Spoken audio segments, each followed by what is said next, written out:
विष्णु जी आपकी सभी मनोकामनाओं को पूर्ण करे और उनका आशीर्वाद आप सभी पर बना रहे।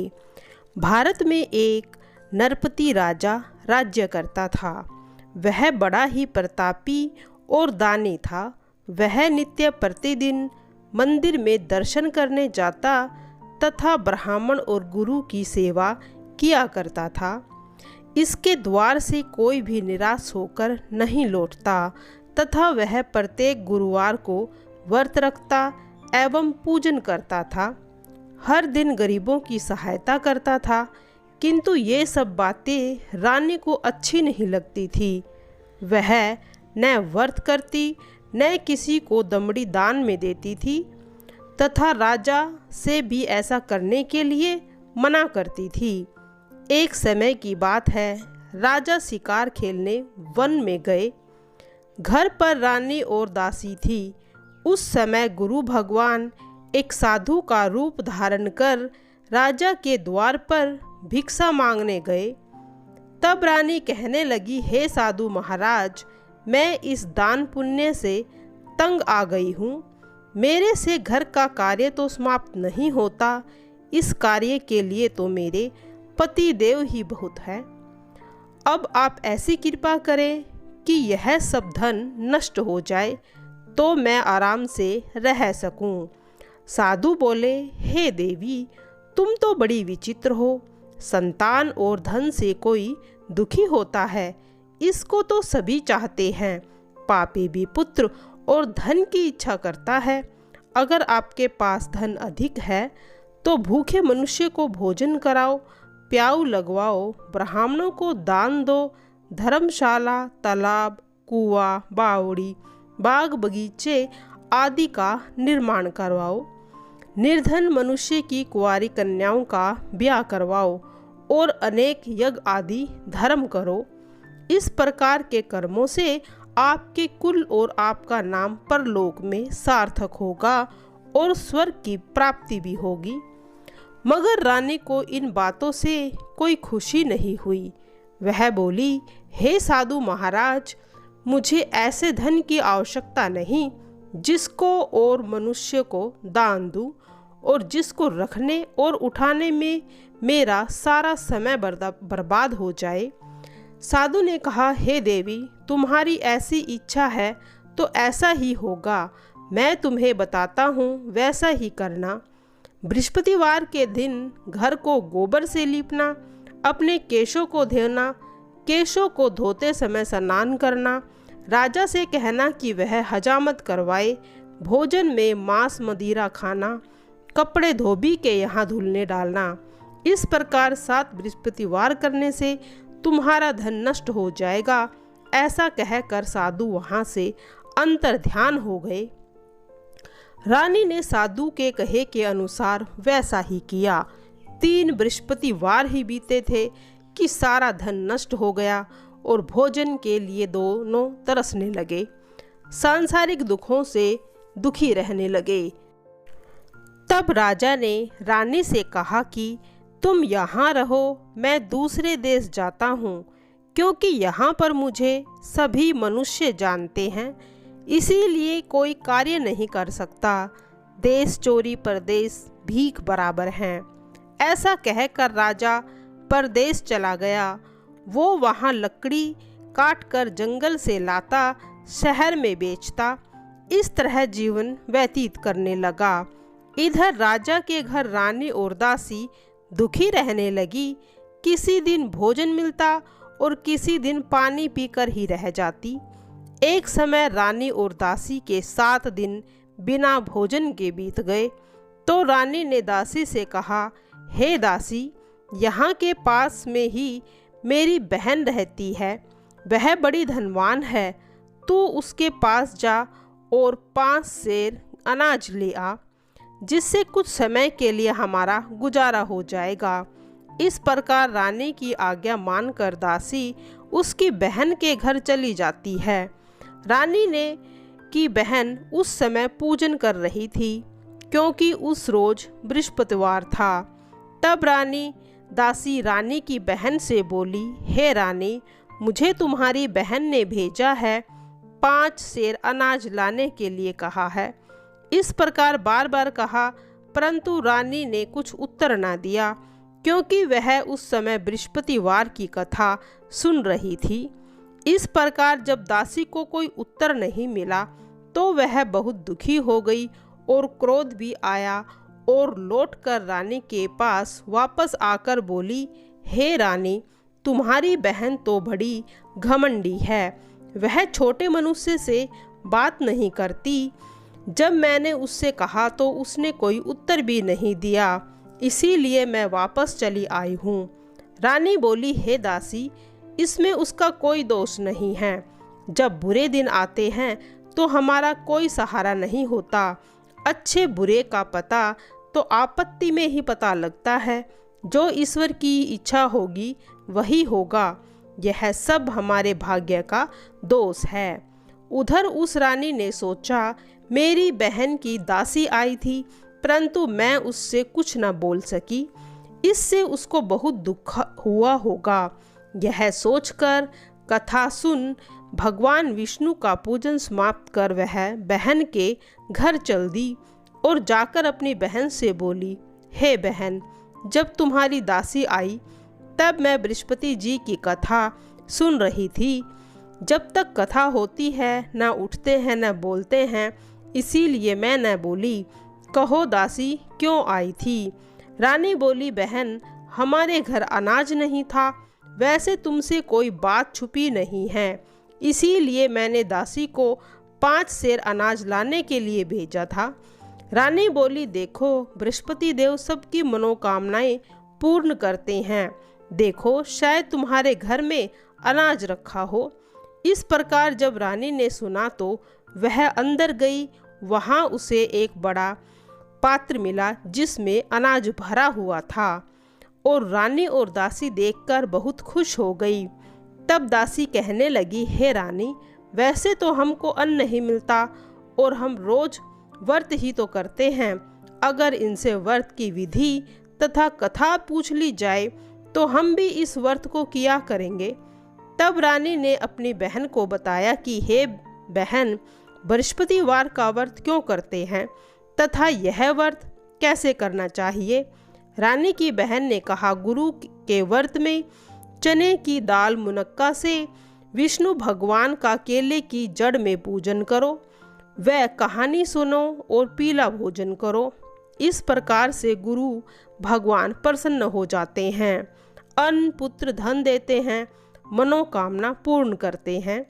इस प्रकार रानी और दासी ने निश्चय किया कि अब वह हर बृहस्पतिवार को भगवान का पूजन करेगी।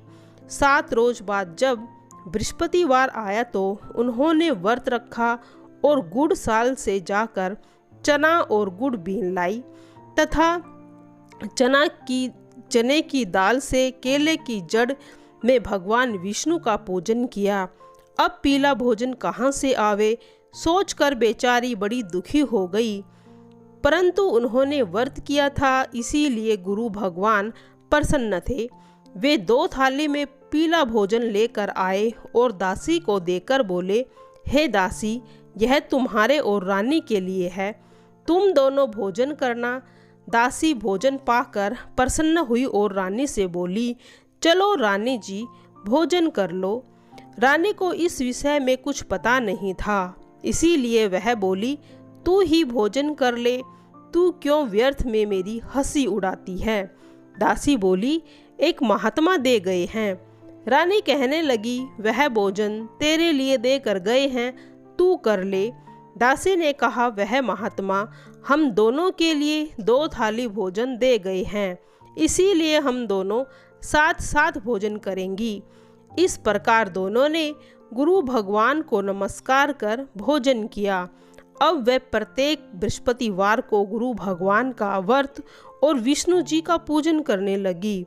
बृहस्पति भगवान की कृपा से दोनों के पास फिर से धन हो गया।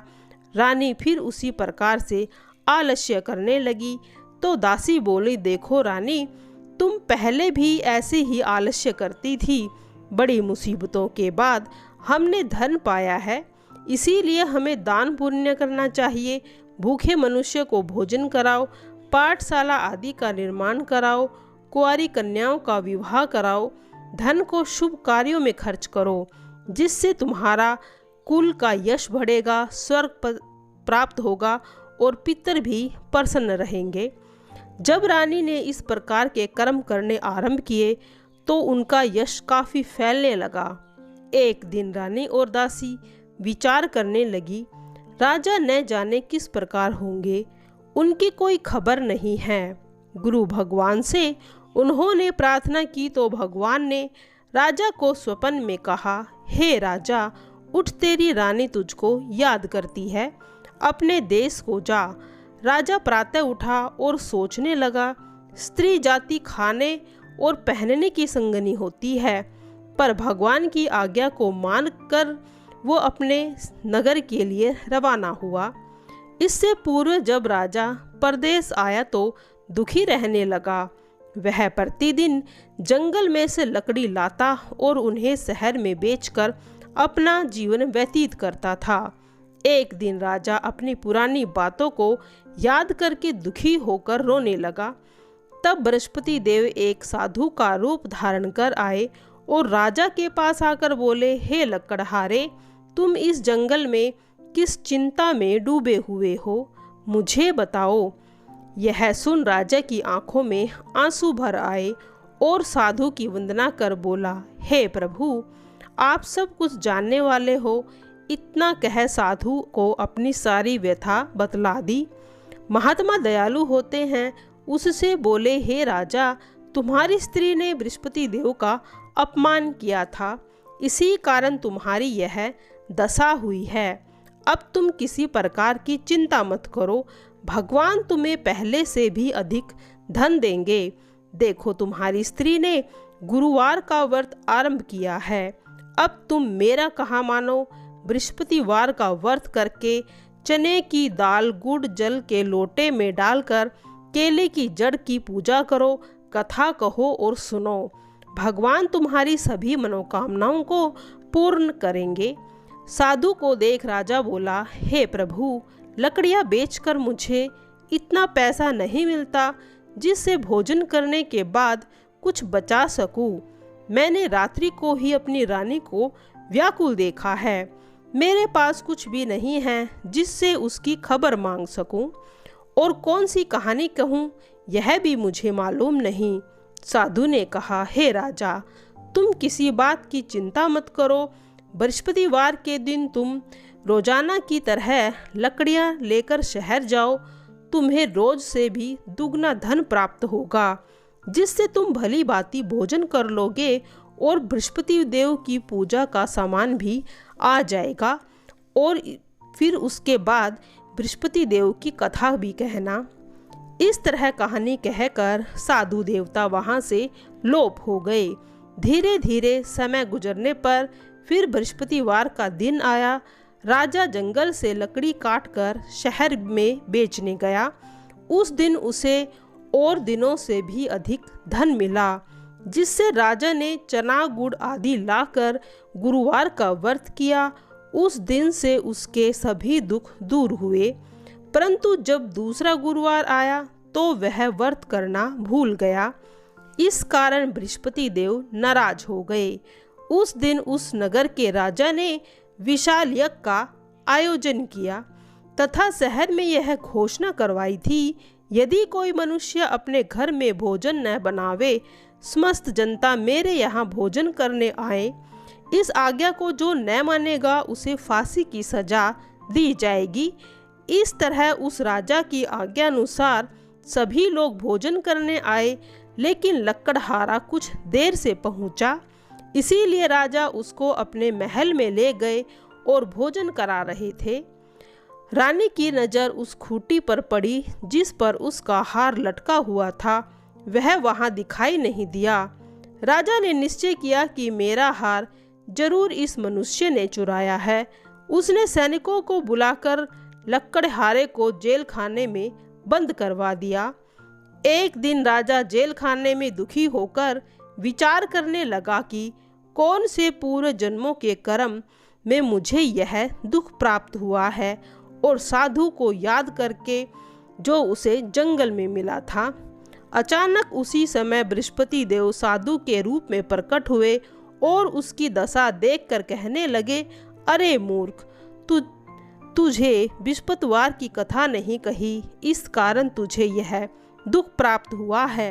अब तू चिंता मत कर, बृहस्पति देव के वार के दिन तुम्हें जेल खाने के दरवाजे पर 4 पैसे पड़े मिलेंगे, जिससे तू बृहस्पति देव का पूजन करना, तेरे सभी कष्ट दूर हो जाएंगे। उसे बृहस्पतिवार के दिन 4 पैसे पड़े मिले। तब राजा ने कथा कही। उसी रात को बृहस्पति देव ने उस नगर के राजा को स्वप्न में कहा, हे राजा, तुमने जिस आदमी को जेल खाने में बंद करा है वह तो निर्दोष है, वह भी राजा है, उसे छोड़ देना। रानी का हार उस खूंटी पर ही लटका मिलेगा। अगर तूने ऐसा नहीं किया तो मैं तेरे संपूर्ण राज्य को नष्ट कर दूंगा। इस तरह के स्वप्न को देख राजा प्रातःकाल उठा और खूंटी पर रानी का हार लटका हुआ देखा। तो राजा ने लकड़हारे को बुलाया और उससे क्षमा मांगी और उसको सुंदर वस्त्र और आभूषण देकर विदा कर दिया। गुरुदेव की आज्ञा अनुसार राजा अपने नगर को चल दिया। राजा जब नगर के निकट पहुंचा तो बड़े आश्चर्य हुआ। नगर में पहले से भी अधिक बाग, तालाब और कुएं तथा बहुत सी धर्मशालाएं में मंदिर बन गए। राजा ने पूछा, यह बाग और धर्मशालाएं किसकी हैं? तो लोग कहने लगे, ये सब रानी और उसकी दासी की हैं। तब राजा को बहुत आश्चर्य हुआ और गुस्सा भी आया। ये सब रानी और दासी के हैं तो ये कैसे हुआ? तो रानी ने अपनी दासी से कहा, हे दासी, राजा हमें कितने बुरे हाल में छोड़ गए थे, वो हमारी ऐसी हालत देखकर कहीं वापस लौट ना जाए, इसीलिए तू दरवाजे पर खड़ी हो जाना। आज्ञानुसार दासी दरवाजे पर खड़ी हो गई और राजा आए तो उन्हें अपने साथ ले आई। राजा ने क्रोध में आकर अपनी तलवार निकाल ली और पूछने लगा कि बताओ, तुम्हें यह धन कैसे प्राप्त हुआ है? तब उन्होंने कहा कि यह धन हमें बृहस्पति देव के व्रत से प्राप्त हुआ है।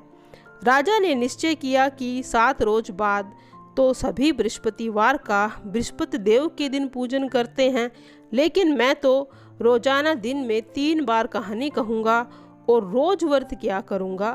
अब वह हर समय राजा के दुपट्टे में चने की दाल बंधी रहती और दिन में 3 बार उस कहानी को कहता।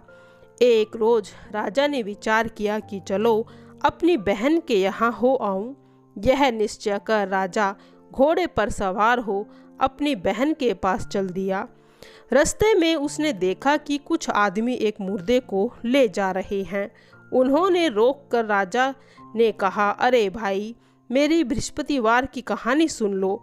वे बोले, लो, हमारा तो आदमी मर गया है, इसको कहानी की पड़ी है।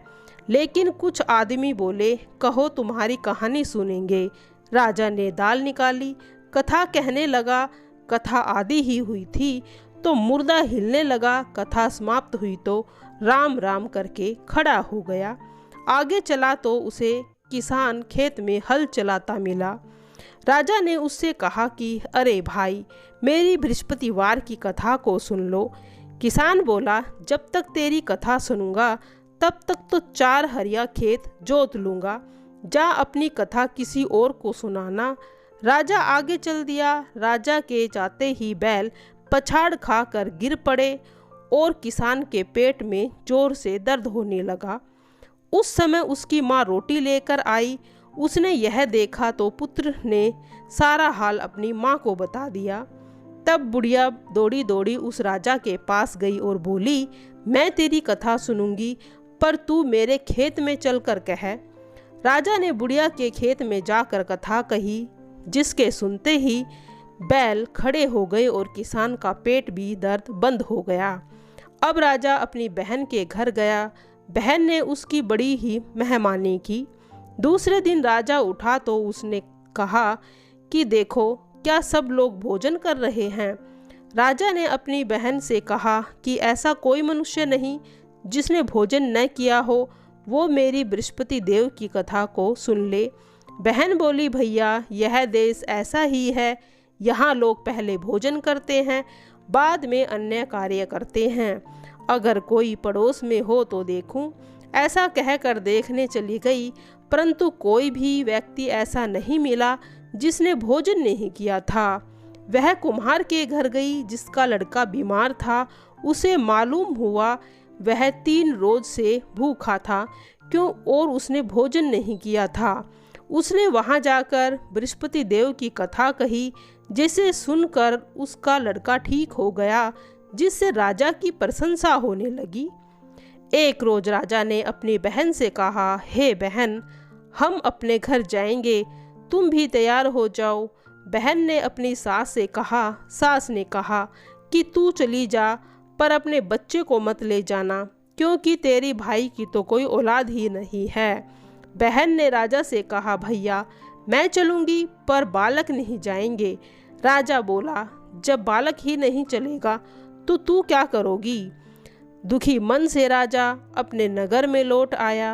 राजा ने अपनी रानी से कहा, हम निर्वंशी राजा हैं, हमारा मुंह देखने का कोई धर्म नहीं है, और उसने भोजन भी नहीं किया। रानी बोली, हे प्रभु, बृहस्पति देव ने जब हमें सब कुछ दिया है तो औलाद भी देंगे। उसी रात बृहस्पति देव ने राजा के स्वप्न में कहा, हे राजा उठ, तेरी रानी गर्भ से है, सभी सोच को त्याग दे। राजा यह बात सुनकर बहुत खुश हुआ और कुछ समय पश्चात उसे एक सुंदर पुत्र की प्राप्ति हुई। तब राजा बोले, हे रानी, स्त्री बिना भोजन के रह सकती है, पर बिना कहे नहीं रह सकती। जब मेरी बहन आए तो तुम उससे कुछ मत कहना। रानी ने सुनकर हाँ कर दी। जब राजा की बहन ने यह समाचार सुना तो वह बहुत खुश हुई तथा बधाई देने अपने भाई के घर आई। तो रानी ने कहा, घोड़ा चढ़कर तो नहीं आई, गधा चढ़कर आई है। वह बोली, भाभी, यदि मैं इस प्रकार से नहीं कहती तो तुम्हें औलाद कैसे मिलती। बृहस्पति देव सभी की मनोकामनाओं को पूर्ण करते हैं। जो सद्भावना पूर्वक बृहस्पति देव का व्रत करते हैं, कथा को सुनता है, दूसरों को सुनाता है, बृहस्पति देव का आशीर्वाद उन पर सदैव बना रहता है। प्रिय भक्तजनों, अब सुनेंगे बृहस्पति देव की आरती। ओम जय बृहस्पति देवा, जय बृहस्पति देवा, छिन छिन भोग लगाऊं कदली फल मेवा। ओम जय बृहस्पति देवा, तुम पूर्ण प्रेमात्मा, तुम अंतर्यामी, जगत पिता जगदीश्वर, तुम सबके स्वामी। ओम जय बृहस्पति देवा, चरणा अमृत निज निर्मल, सब पातक हरता, सकल मनोरथ दायक, कृपा करो भरता। ओम जय बृहस्पति देव।